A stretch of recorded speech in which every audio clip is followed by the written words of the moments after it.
No one wants to leave a child in danger, but the mother and father you're about to meet say they weren't hiding. They sought medical help, and now 2 years later, they are still fighting to get their son back home.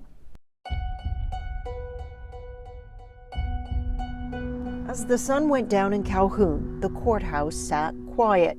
You guys know we have t-shirts for sale for 25 bucks. But across the street, a family got ready to make some noise.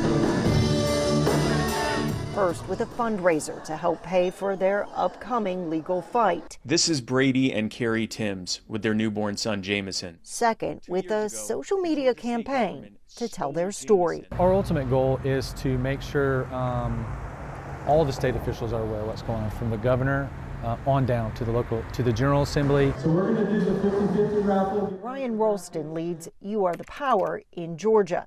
It is a grassroots organization that empowers people to fight against what they view as government overreach. 11 Alive Investigates started researching the case against Brady and Carrie Timms last year.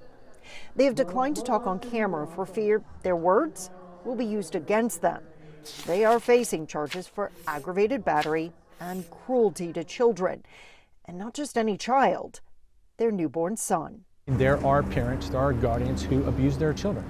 And in that instance, DFACS does need to get involved in those cases. So what makes these different? These parents are factually innocent. No crime has been committed. But how do you prove that? These are medically fragile children. And so we have a group of legal experts, we have a group of doctors that specialize in some of these medical conditions that these children have.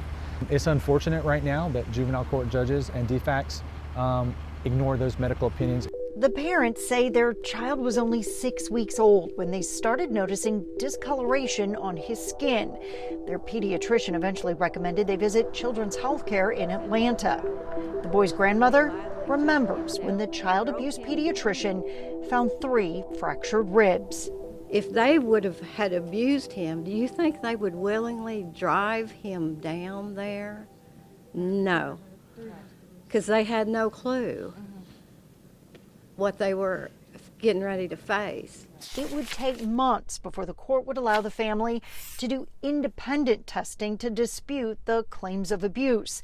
Connie Miller says 2 DFACS workers were with the family in Boston when doctors there connected the baby's injuries to a medical condition. DFACS wouldn't accept it, even though they 2 of them flew up there for the appointment with them.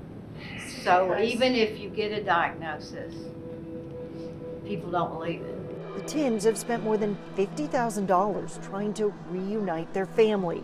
Still, because of the criminal charges, they can only see their children if supervised. Georgia is absolutely fracturing families.